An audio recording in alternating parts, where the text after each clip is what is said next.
the Quran 1,500 years ago or so, telling us that this is where you're going to be punished from or pulled out through when you're a bad guy.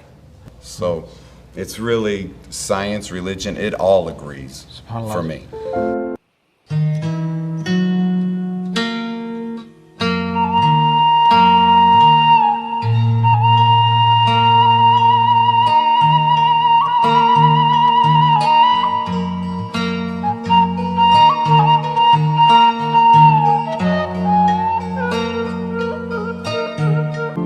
Yeah, they actually, I was talking while I was in chiropractic school in Atlanta.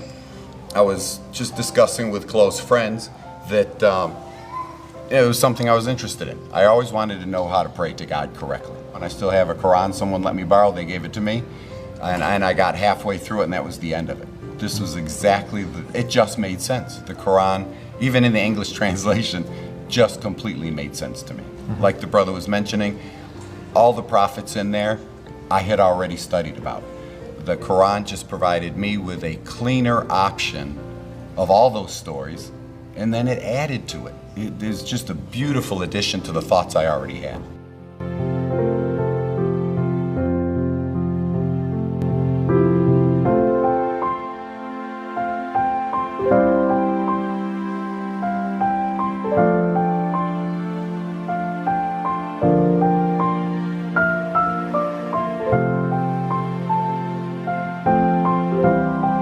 It was awesome. It was, I gotta tell you, it really is. And then, like I said, I was already halfway through the Quran, so honestly, your life becomes easier. You tell me what the rules are, and now I know exactly what I'm gonna do and what I'm not gonna do. If I don't know the rules, then how fair is life? That's nothing but stress. I mean, it's like when the police change the speed limit all of a sudden and you get caught. Well, it's not really fair because you didn't know it changed. Yeah, the Quran is even in the English translation was so clear.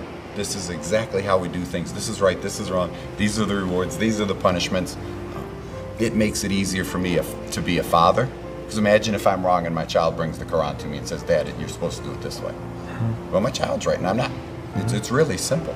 My wife and I, if we disagree, she says, "I don't think that's very Islamic. You're right."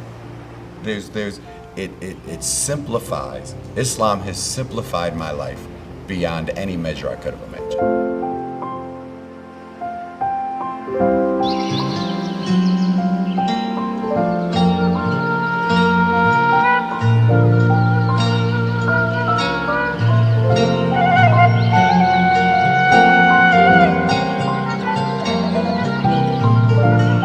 Like I said, the Quran is clear. All you have to do is pull up the verse. I mean, even with the chiropractic that I practice, there's a verse, there's an ayah 15 and 16. If you read the 96th surah and you read through to 15 and 16, Allah talks about how He's going to pull, or how our souls are going to be pulled out through.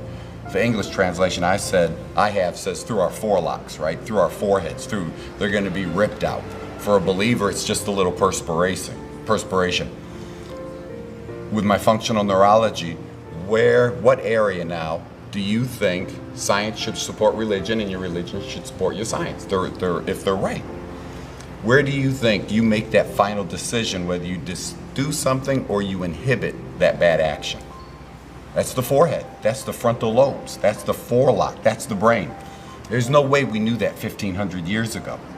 I mean, remember, just a few hundred years ago, people thought women didn't have a brain. They thought, the Christians didn't think women had a soul forever, right? Mm-hmm. I mean, here's the Quran 1,500 years ago or so telling us that this is where you're going to be punished from or pulled out through when you're a bad guy.